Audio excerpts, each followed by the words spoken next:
ঈদের আগে ছাদ ঢালাই দেওয়াটাকে আমরা একটা চ্যালেঞ্জ হিসেবে নিচ্ছি তাদের জন্য। আমরা ডেভেলপাররা কিভাবে বিল্ডিং করে সেটা নিয়ে কথা বলবো এবং এখানে ইন্টারেস্টিং একটা বিষয়, সাইটের যে প্রোগ্রেস এবং তারা আমাকে যা বলছে, এই দুটোর মাঝে একটা চ্যালেঞ্জ আছে। আসসালামু আলাইকুম, আমি আরিফ আশরাফ ইমেজ কথা বলছি ঢাকা ডিজাইনার থেকে। আজকে আমরা এসেছি বসুন্ধরায়। বসুন্ধরার যে ব্লকে আফরোজা বেগম রোড, যেটা one of the premium Rhodes of Bashundhara, এখানে আমরা কিউব হোল্ডিংস নামে একটি ডেভেলপারের সাইটে অ্যাক্সেস পেয়েছি। আমরা ডেভেলপাররা কিভাবে বিল্ডিং করে সেটা নিয়ে কথা বলবো এবং এই স্পেসিফিক প্রজেক্টটা নিয়ে কথা বলবো। প্রজেক্টের ভেতরে যাব, কি কি ধরনের মানুষ একটা প্রজেক্টে থাকে সে সম্পর্কে আমরা জানবো এবং এখানে ইন্টারেস্টিং একটা বিষয়, সাইটের যে প্রোগ্রেস এবং তারা আমাকে যা বলছে, এই দুটোর মাঝে একটা চ্যালেঞ্জ আছে। তারা আমাকে বলছেন যে তারা ঈদের আগে ছাদ ঢালাই দিবেন। তো ঈদের আগে ছাদ ঢালাই দেওয়াটাকে আমরা একটা চ্যালেঞ্জ হিসেবে নিচ্ছি তাদের জন্য। তো আমরা এই ভিডিওর পরেও স্টেপ বাই স্টেপ কিছু ফলো আপ ভিডিও করব। আমরা দেখব যে এই ডেভেলপার ঈদের আগে ছাদ ঢালাই দিতে পারে কিনা। অনেকে আমরা মনে করি যে ডেভেলপাররা অনেক বেশি টাকায় অ্যাপার্টমেন্ট সেল করে এবং হিউজ অ্যামাউন্ট অফ প্রফিট করে। আমাদেরকে কিন্তু অন্য দিক থেকেও ভাবতে হবে যে ডেভেলপারদের কিন্তু কস্টিং অনেক হাই।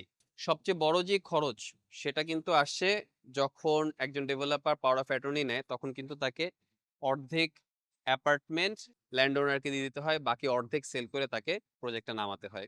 তো আপনি দেখেন, কেউ যদি একটা বিল্ডিং এ যদি ৩,০০০ টাকা পার স্কোয়ার ফিটে খরচ হয়, তাহলে তাকে মিনিমাম ৬,০০০ টাকায় সেল করতে হবে যদি পার স্কোয়ার ফিটে। এই টাইপের ডেভেলপার যারা আছেন তারা কিন্তু ফেয়ারফেস বিল্ডিং করেন। সো পার স্কোয়ার ফিট আমাকে ধরতে হবে ৪,০০০ টাকা খরচ হচ্ছে।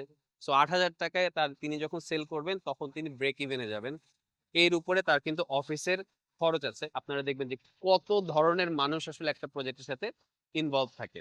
দ্বিতীয় আর একটা খরচ হয়, সেটা হচ্ছে নিজের টাকায় আসলে প্রজেক্ট অনেক দূর ওঠানো। যেমন আপনারা আসলে তখনই কনফিডেন্স পাবেন একটা প্রজেক্টে যখন এই প্রজেক্টের প্রথম ছাদটা ঢালাই হবে। তো এই প্রথম ছাদের ঢালাইটা কিন্তু যে কোনো ডেভেলপারের জন্য খুবই চ্যালেঞ্জিং, কারণ প্রথম ছাদের ঢালাই হলে প্রজেক্টের একটা ভিজিবল প্রোগ্রেস তৈরি হয়।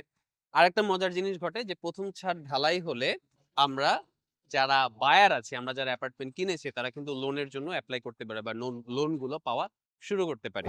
আজকে হচ্ছে এপ্রিলের ২৬ তারিখ এবং সামনে ঈদের আগে এই প্রজেক্টের প্রথম ছাদটা ঢালাই হবে।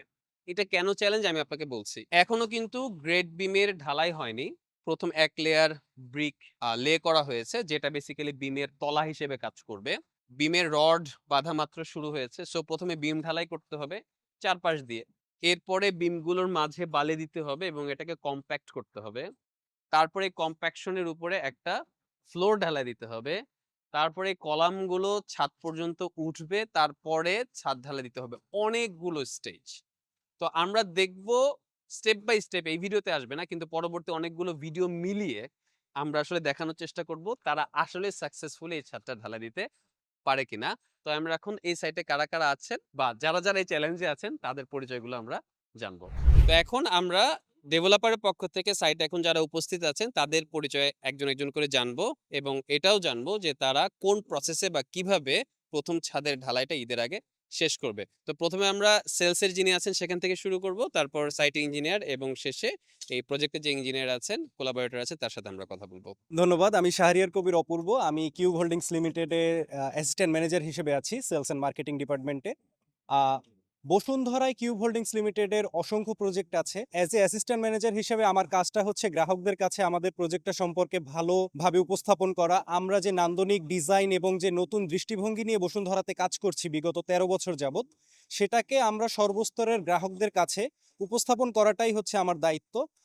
আপনাদের কাছে আমার অনুরোধ থাকবে, আপনারা আসেন, আমাদের প্রজেক্ট দেখেন, আমাদের ফেয়ারফেস বিল্ডিং, আমাদের নান্দনিক ডিজাইন, স্ট্রাকচার, কাজের ওয়ার্ক। আপনাদেরকে আমি সাদরে আমন্ত্রণ জানাচ্ছি আমাদের সাইটে। যে কোনো সাইটে আপনারা যে কোনো সময় ভিজিট করতে পারবেন। আমরা আপনাদেরকে স্বাগত জানাবো। ধন্যবাদ। আসসালামু আলাইকুম। আমি Ahsan Habib, assistant project engineer হিসেবে মুহূর্ত প্রজেক্টে আছি। আসসালামু আলাইকুম। আমি মোহাম্মদ আশরাফুল ইসলাম। আমি প্রজেক্ট ইঞ্জিনিয়ার হিসাবে এই মুহূর্তে প্রজেক্টের দায়িত্বরত আছি। আসসালামু আলাইকুম। আমি অ্যাসিস্ট্যান্ট ম্যানেজার হিসেবে কিউব হোল্ডিং এ দায়িত্বরত অবস্থায় আছি। আর মুহূর্ত প্রজেক্টের যে কোনো সমস্যা এবং যে কোনো কাজের ইনফরমেশন আমি দিতে পারবো এবং হোল বসুন্ধরায় আমি যে কোনো প্রজেক্টের ইনফরমেশন দিতে পারবো। আসসালামু আলাইকুম।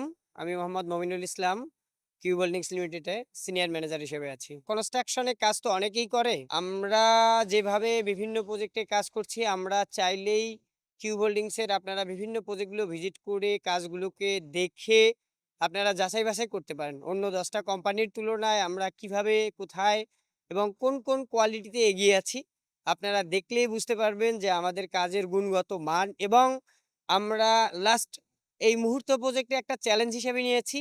সেটা ঈদের আগে আমরা কিভাবে আসলে একটা প্রজেক্টে এত শর্ট টাইমে স্ল্যাব কাস্টিং করা যায় সেটাকে আমরা ফাইনালি আপনাদের দেখিয়ে দেবো ইনশাল্লাহ। এই ভিডিওর মাধ্যমে আপনারা টাইম টু টাইম আপডেট পেয়ে যাবেন ইনশাল্লাহ। তো এখন আমরা সায়েম ভাইয়ের সাথে কথা বলবো।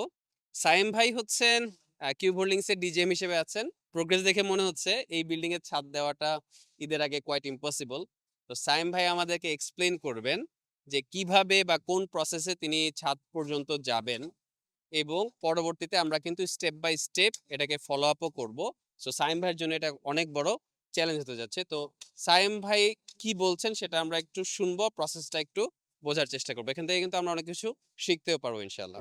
আমাদের জন্য এটা খুব একটা চ্যালেঞ্জের কাজ। আমরা যারা কনস্ট্রাকশনে কাজ করি প্রতিনিয়তই আমাদের সামনে চ্যালেঞ্জ আসে, নতুন, নতুন চ্যালেঞ্জ আসে। আমাদের এখনকার চ্যালেঞ্জটা হচ্ছে যে আমাদের ঈদের আগেই এই ছাদটা অবশ্যই দিতে হবে। তো এই ছাদটা দিতে গেলে আমাদের যে করণীয় আমরা একটা ওয়ার্ক শিডিউল করে নিয়েছি। হয়তো ১ মাসের মতো সময় আমাদের হাতে আছে। তো আমরা এই সময়টাকে হিসাব করে আমরা একটা শিডিউল তৈরি করে নিয়েছি। যে শিডিউল অনুযায়ী আমরা কাজ প্রতিদিন ফলো আপ করতেছি। যেমন আমাদের আজকের এই যে গ্রেড বিমের রড বাঁধা হচ্ছে, আমরা এটা ২ দিনের মধ্যে শেষ করে দিব। তারপরে আমরা ফ্লোরটা কমপ্লিট করব। এর মধ্যে আমাদের শাটারগুলা রেডি হয়ে আছে। আমরা কলামগুলা করে নিব। তো আমাদের এই তাড়াহুড়া বা এবং কি আমাদের যে সিস্টেমেটিক ওয়ার্কের মধ্যে আমরা যেহেতু চ্যালেঞ্জ নিয়ে কাজ করছি, আমাদের যেহেতু ফার্স্ট শিফট এবং সেকেন্ড শিফট ২ টা শিফটে আমাদেরকে কাজ করতে হচ্ছে। সেক্ষেত্রে আমরা অবশ্যই কাজের কোয়ালিটির দিকে অবশ্যই আমরা ফোকাস থাকবে। আমাদের যথেষ্ট পরিমাণ ফোকাস থাকবে যেন আমাদের কোথাও কোনো রকম আমাদের কাজের মান না নেমে যায় এবং কি আমাদের কাজ করার জন্য আমাদের পর্যাপ্ত মালামাল আমাদের প্রজেক্টে রাখা আছে। রড, সিমেন্ট, বালি আমাদের সবকিছু রাখা আছে। এগুলা দিয়ে আমরা আগামীর এই সামনের যে ওয়ার্ক শিডিউলটা আছে আমরা ওইটা ফুলফিল করব এবং কি আমাদের যেহেতু এটা ফেয়ার ফেস বিল্ডিং সেই ক্ষেত্রে আমাদের এই ফেয়ার ফেসের দিকেও আমাদেরকে খেয়াল রাখতে হবে। সেই অনুসারে আমরা শাটারগুলা রেডি করেছি। আমাদের এইখানে যে এই ফেয়ার ফেসের অংশগুলো আমাদের ম্যাক্সিমাম হচ্ছে আমাদের স্টেইনলেস স্টিলের শাটার। যেটা আসলে সচরাচর বিল্ডিং গুলাতে কেউ ইউজ করে না। আমরা এই ক্ষেত্রে আমাদের বিল্ডিং গুলাতে স্টিল স্ট্রাকচারের যেটা এসএস বলি, এসএস এর শাটার আমরা ব্যবহার করি কলামগুলাতে। তো সেই কারণে আমাদের ফেয়ারফেস সারফেসটা অনেক স্মুথলি আসে এবং কি আমরা এই শাটারটা অনেকদিন ইউজ করতে পারি। এটা একটু প্রাইস বেশি হলেও এটা আমাদের জন্য সাশ্রয়ী হয়ে দাঁড়ায়। কেননা আমরা এটা কয়েকবার ইউজ করতে পারি। তো সেই ক্ষেত্রে আমাদের এই চ্যালেঞ্জগুলো আমরা নিয়েই আগাচ্ছি। আমাদের ইনশাল্লাহ এই ছাদটা আমরা ঈদের আগে অবশ্যই দিব এবং কি আমাদের এই ওয়ার্ক শিডিউল যেটা এটা আমরা ফুলফিল করব অবশ্যই। ধন্যবাদ। আমরা আজকে কিউবের মুহূর্ত প্রজেক্টটা দেখলাম। প্রজেক্টে বেশ ভালোভাবে কাজ হচ্ছে এবং তাদের একটা টেন্টেটিভ প্ল্যানিং সম্পর্কে আমরা জানলাম যে ঈদের আগে কিভাবে তারা ছাদ ঢালাই দেওয়ার চেষ্টা করবেন। তো আমরা আসলে ফলো আপ অনেকগুলো ভিডিও করব। এই ভিডিওর পরে একসাথে আসতে থাকবে যে তাদের কাজের প্রোগ্রেস আসলে ঠিকমতো হচ্ছে কিনা। সামনের ভিডিওগুলো যদি আপনারা দেখতে চান তাহলে ইউটিউব বা ফেসবুক যেখানে ভিডিওটা আপনারা দেখে থাকেন না কেন আমাদেরকে লাইক দিবেন বা ফলো করে রাখবেন, তাহলে পরবর্তীতে ভিডিওগুলো খুঁজে পেতে সুবিধা হবে। Thank you.